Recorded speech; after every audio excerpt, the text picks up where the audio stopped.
everything has kind of changed. As content creators, we are asked to do a lot. This new AI stuff is something that we absolutely have to talk about. This one actually blew my mind the most. This is fake. This is fake. Everything is fake. There is a huge issue of potential misuse. We're looking at the beta. What version are they working with? As soon as ChatGPT came out, they laid off a lot of their full-time employees.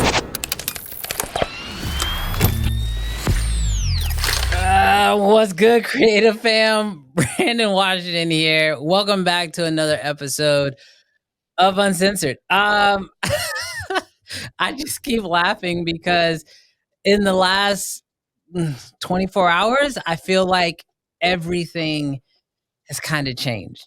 We changed the title of this video. We changed the thumbnail because this news was too big not to talk about. I don't think I've seen a shake in the industry this heavy since maybe original Raw video when Red announced that.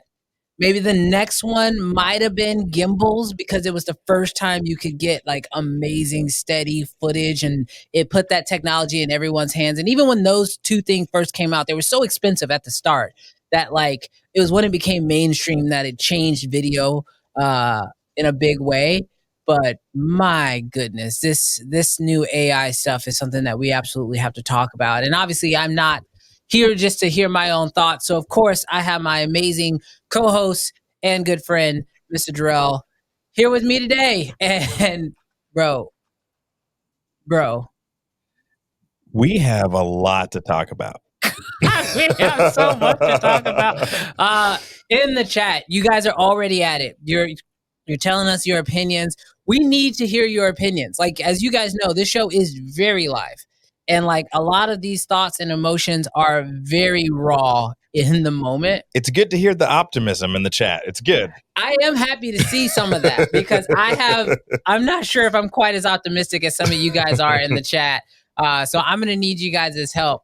But today's show, we had a couple things in mind before, the internet went crazy with AI video. Oh, yeah. And so for you, those of you guys who don't know what we're talking about, we're absolutely going to be breaking this whole thing down for you and letting you know what we currently know about OpenAI's new, what is it? Sora program. Mm-hmm. We're going to absolutely be talking to you guys about what it is.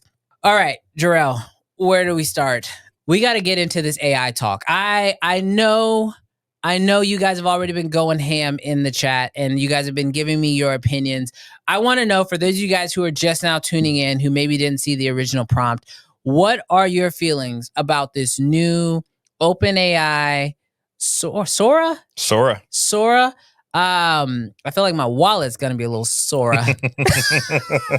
No, that's they can charge whatever they want. Dude, they really can. Whatever they want. It is so nuts. So for those of you guys who don't know what we're talking about, yesterday, I'm pretty sure it was yesterday. OpenAI announced, and OpenAI, for those of you guys who don't know, it's the same company that is behind ChatGPT.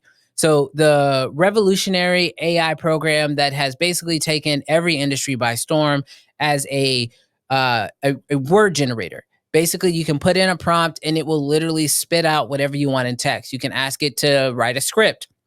We've used it in order to come up with outlines for YouTube videos. I mean, I'd be lying if I didn't tell you that 85% of the emails that I send today have some remnants of ChatGPT in it in some way. Even if I type out my own email and I literally just copy, paste it into ChatGPT and say, hey, can you clean this up?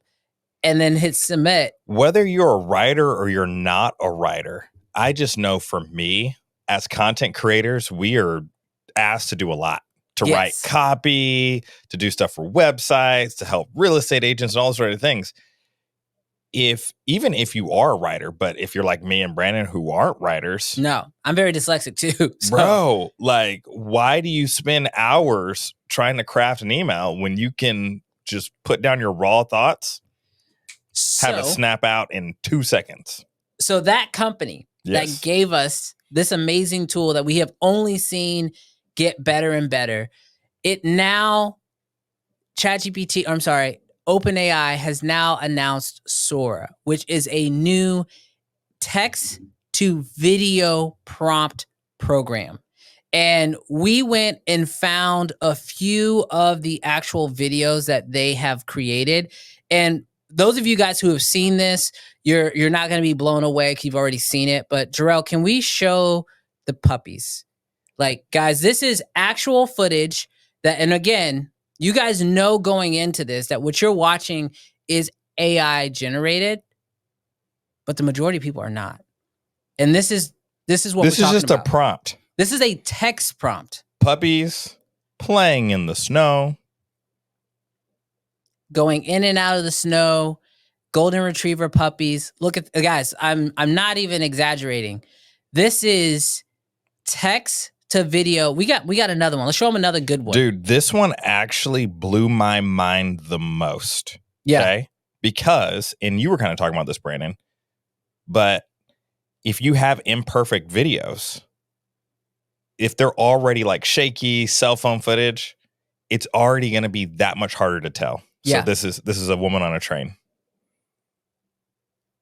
And this is real.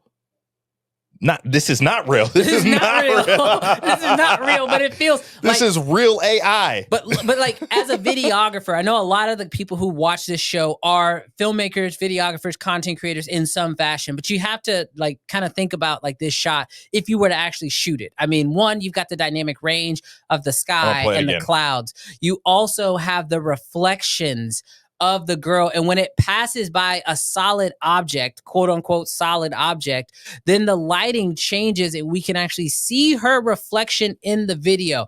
Now, I have to remind you again, this was a text prompt that generated this video. And just to make things crazier, we're showing you short clips, but like this new program has the ability to create clips up to 60 seconds. So the fact that we are getting to a place where if you have a shot in mind, you can just type it up and literally have it show it to you is kind of blowing me away. What is this other one down here we have? What is this one, Jarrell? That's the drone one, right? You have the drone one, yeah. Let's pull up the drone one, guys, because like I don't think you like look at this shot. This literally looks like this is fake. This is fake. Everything is fake. Everything, the water, the dynamic range, the camera movement. Like I have tried to get like on the shadows are fake, but they look so real. Play it again for the people. Play it again for the people. Like I am cinematic movement. Look at that. It's good movement. You've got look. Do you see the imperfection? How the drone went to the left first and then pulled back to the right? Because I know I've gotten that shot on accident. Like I start rolling early, I pull one way, and then I start my movement. This is the thing that I think is so important for us to remember as we continue in this conversation, is that this all just came from a text prompt. Someone had an idea, they typed it out, and this is what we got. And so for those of you guys who didn't know, this is Sora from the company OpenAI. And as of right now, this is not open to the masses. So if you're like right now trying to open up a second tab and try to go download this and start playing around with it, it's currently only open to a very select few individuals. And this is because they are still working on, I would imagine. Well, you remember ChatGPT? You remember when ChatGPT first came out and it like 100 million people downloaded it in 30 days or something ridiculous? Right. Yeah. I'm sure this is going to have the same effect. But I think also there is a huge issue of potential misuse of this tool. And so as creators, of course, our mind immediately goes to, how is this going to affect me? But I think outside of even creators, this has a huge implication of how it could affect really anything that has to do with video. Yeah, we were talking about this before the show. We are in an election year. Like it's crazy. You could have anybody doing anything. Okay, I'll tell you, because he's laughing through it, because I had an example and I thought it was hilarious. You could have a video, if you prompted it, of Donald Trump smacking a child and taking his candy away from him. Absolutely. And we already know one of his favorite catchphrases. If he had a doll and it had a button that has catchphrases, one of his favorite ones would be fake news, right? But now you have literal video that is fake. And for the longest, it was like, okay, well, photos can be photoshopped. We always knew that. Yeah. Like, oh yeah, that's Photoshop. She don't really look like that. They snatched her waist, whatever, Photoshop. But now video, which used to be the thing we could kind of rely on, is sort of being thrown in. And so for a moment, while I go over this, let's go to the chat, because I don't want to be the only one talking about this. I would love to know you guys' opinion. I see quite a few people in the chat kind of giving their opinions, and I would love to go over some of these thoughts, because as a creator who goes out and makes these images, are you going to want to go out and get these shots if you know you can just type them into a prompt and have them be created for you? I see Mr. Camera Junkie said that stock footage websites will feel this. And dude, I 100% agree with you. I mean, like, let's be real here for a second.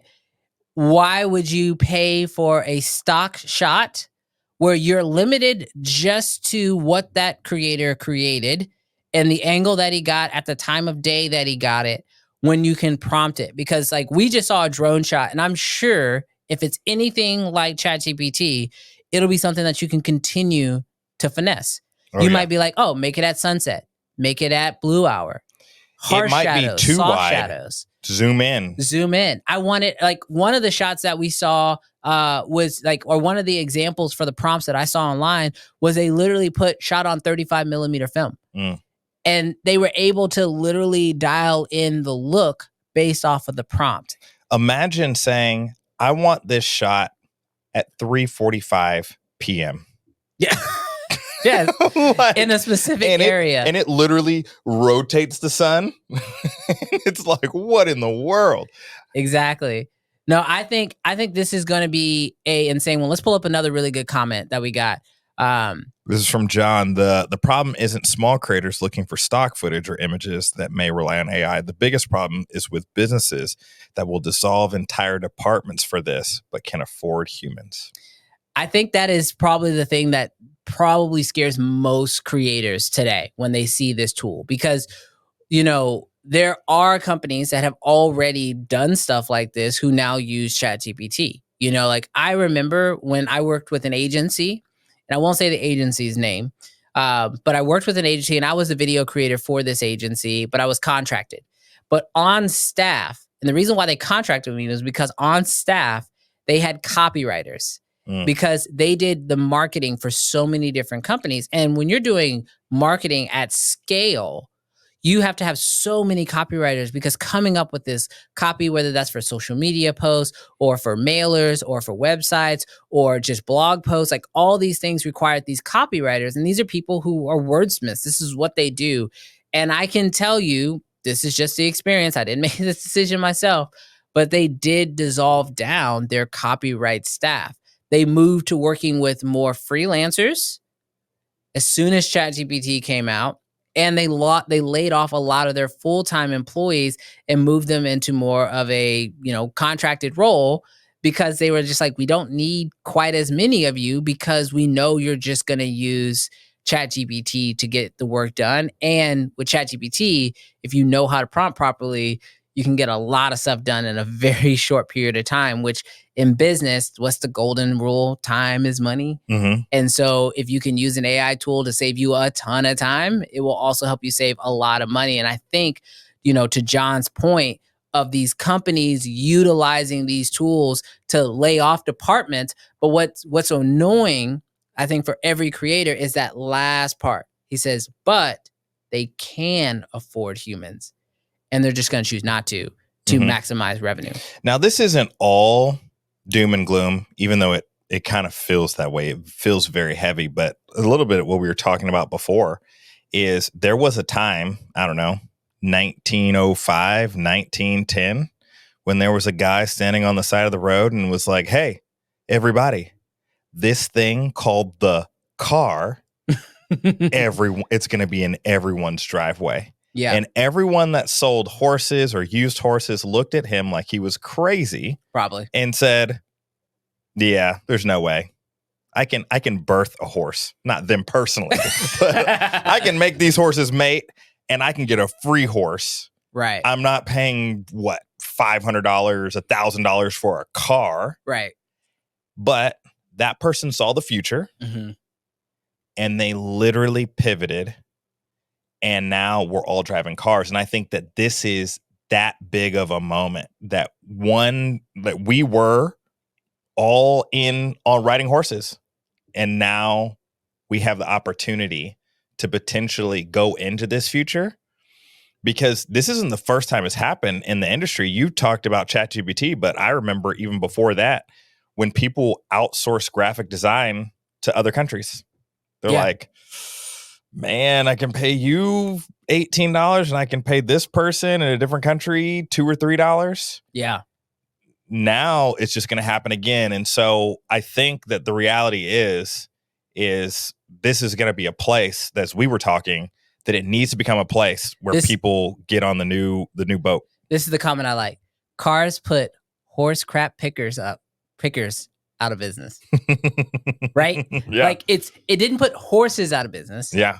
It put the smaller crap pickers out of business. Because you have to imagine back then, like, Stop the FOMO. I love that name. Yeah. That somebody's job used to be just going through the town and just picking up horse crap. Yeah. Because that had to be a job back then. Yeah. Like I never thought about that, but that had to be a job. Oh yeah. And so some small job lost that career. That entire career path went away. But see, here's the thing, and here's a silver lining. I was talking to Travis, our editor, right? And so as you guys know, you guys are going to get a chance to try to beat him. So keep that in mind. We'll talk about that a little later. But was talking to him about it. And as an editor specifically, he actually, and this is weird for Travis, because you know Travis, he's normally not like so optimistic about the whole AI and stuff. He was actually really excited about this tool, which I was surprised by. But as an editor, he saw the benefit of being able to, instead of trying to like find the perfect stock clip or make a stock clip work, by being able to just enhance your edit or your creation just a little bit more and really dial in exactly what you're looking for, which then made me think, to anyone who is watching this, we can take the crap picker upper off of screen. Anyone who's watching this, I believe now, if you needed a sign that it was time to focus on creating your art, create your thing, whether you want to be your perspective, tell your story, be George Lucas. Like, why did we get 4, 5, and 6 before we got 1, 2, and 3? It was because he didn't have the technology he needed to make 1, 2, and 3. Now we have an unlimited amount of possibilities to be able to make it. And so if you are someone who's feeling like, man, is my job is my job on the fence here, or are people going to need me anymore? And I know most people who create content for other businesses have always had an internal desire to create content for themselves. I think now is the biggest sign that says, go all in and start creating stuff for yourself. Because when you can utilize these tools for yourself, they become tools again. But if you are creating content for others and you're afraid that those others will utilize these tools, that means you were nothing more than a tool. And I think we have to get ourselves as creators in a place where we could utilize the tools to create our own stuff. And I think we're going to see that. Oh, absolutely. One of the things that I'm looking forward to the most, and I want to know from the chat.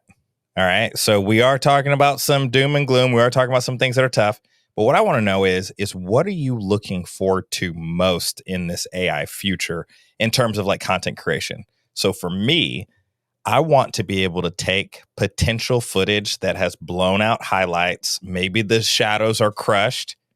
You put it in a little program and you say recover. And it doesn't recover. Maybe they are blown. Maybe they are crushed. Maybe they're gone.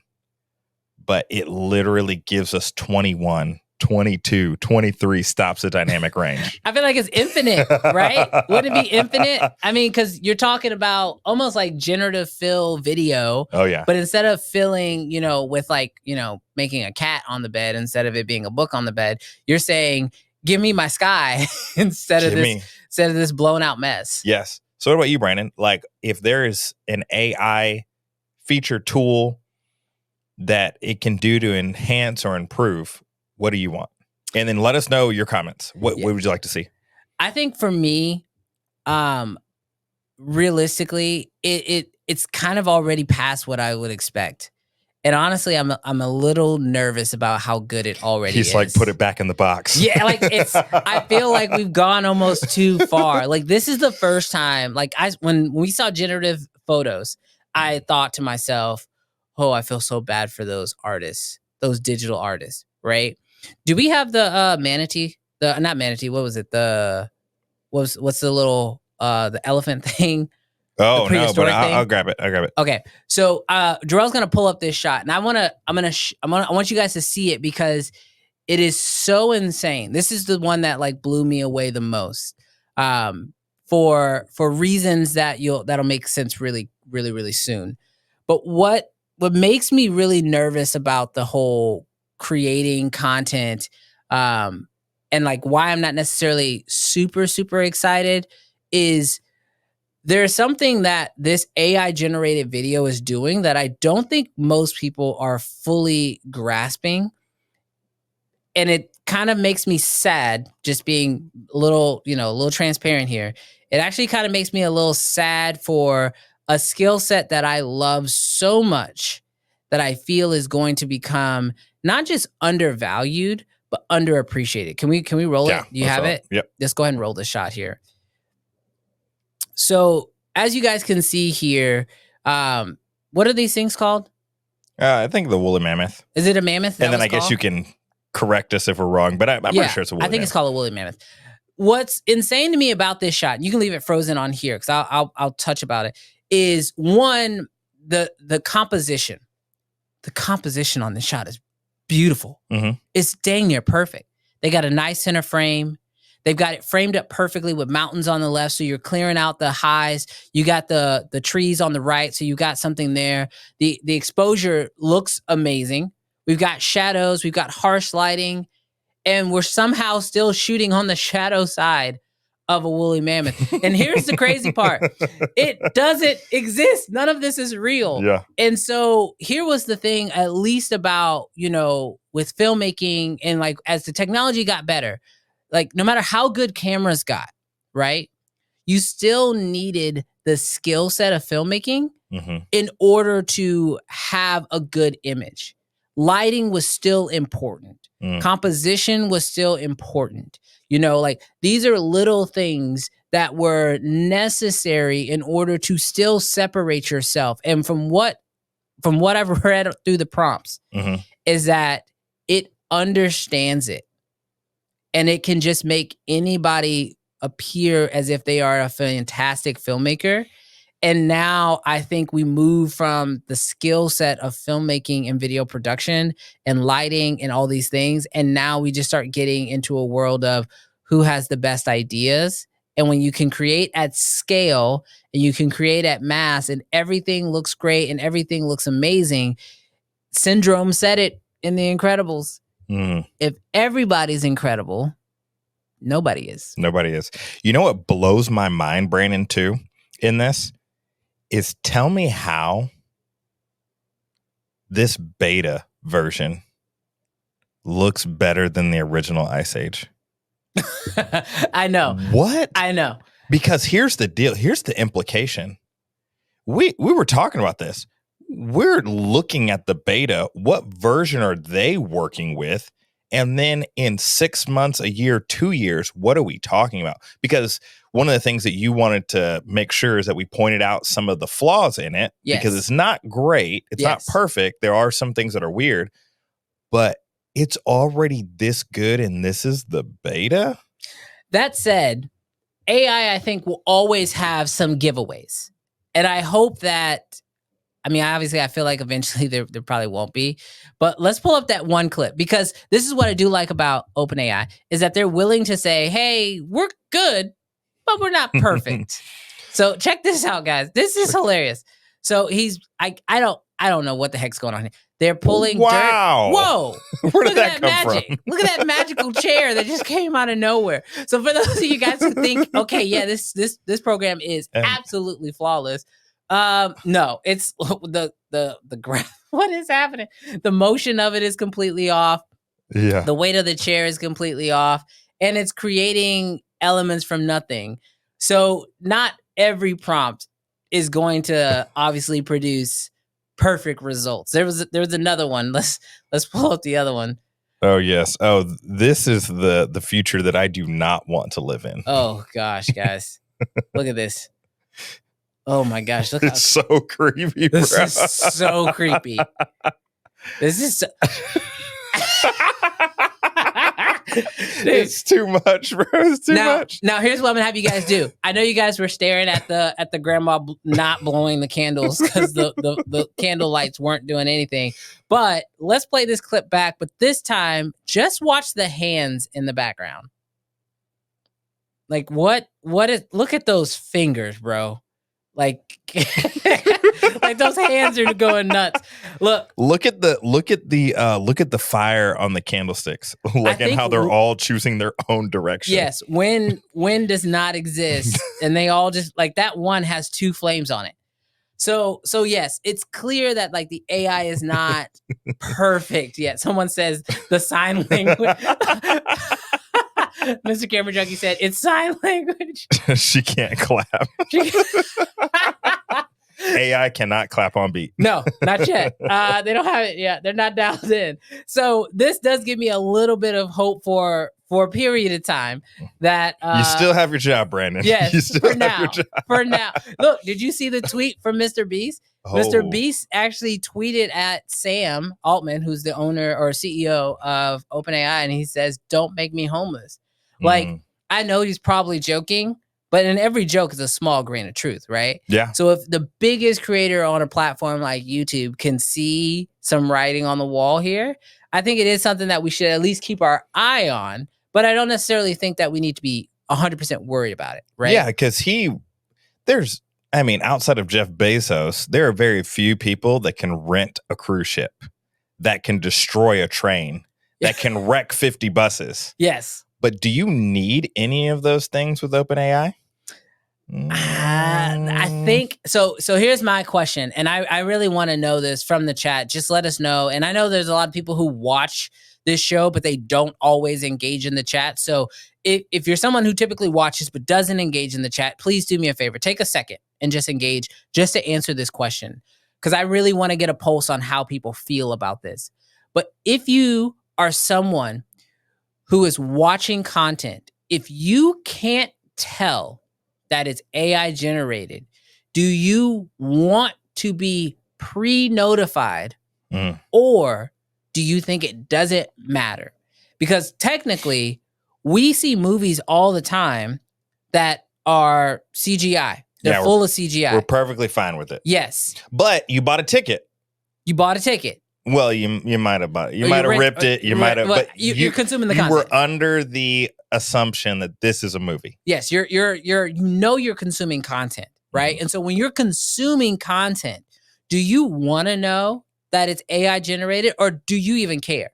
Does it matter to you at all? I really just want to know, because I feel like, especially now, like there are some movies. Who's it? Roger Deakins? No, not Deakins. Who did the Social Network? I watched like 3. No. Who did the Social Network? Guys, let me know in the chat. Who did the Social Network? He did the Social Network. He also just did the new movie on Netflix. He uses CGI all the time, but in like the weirdest way. It's like to make twins.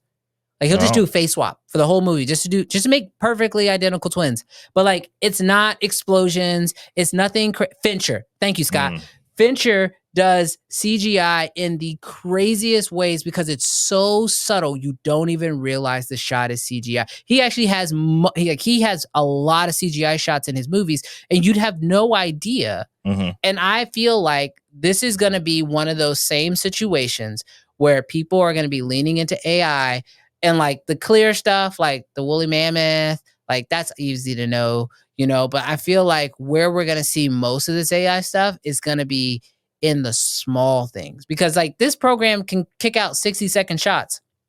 You don't need 60 seconds.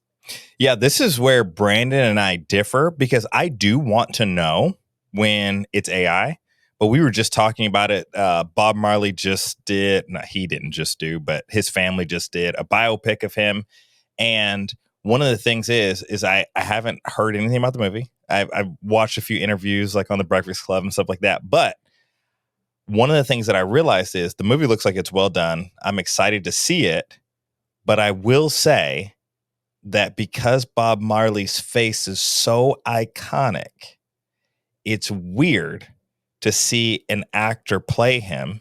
And so I made the comment to Brandon, man, I can't wait for one day for AI to just like face swap, body swap. Can't wait for that. Maybe the actor still does it, like Gollum. But I can't wait for that day. And you can probably guess how Brandon feels. How do you feel, Brandon? I hate that. I don't want that at all. I already hate when they do the face swaps for someone who passed away. I definitely don't want that. Do you hate it because it's terrible looking? No, it's not about that. Okay, I believe that when a person dies, their likeness should go with them. That's it. I don't really want, like, if you want somebody else to play him, get an actor in there. Let that actor be that actor, and let's know that that's a difference. I don't need to see Abraham Lincoln. Like, don't face swap Abraham Lincoln. Get an actor in there. I need all my autofocus lens people to back me up. No. Good night. Get out of here. Now, something in the chat that I think is huge. He says documentaries won't be impacted. This is actually a really good point. So here is my thoughts when it comes to how this new AI technology will actually not affect a huge amount of the creative industry. I am so excited that there is still a chance for creators to be like, I'm excited that creators have an opportunity to still win. And the few areas is just like he mentioned, documentaries. I also think like weddings. I think that what's going to happen is that AI is going to explode with the video. Once everybody can do it, it's going to be a massive explosion, right? And we're going to see so much crap. So much crap is going to get flooded out there.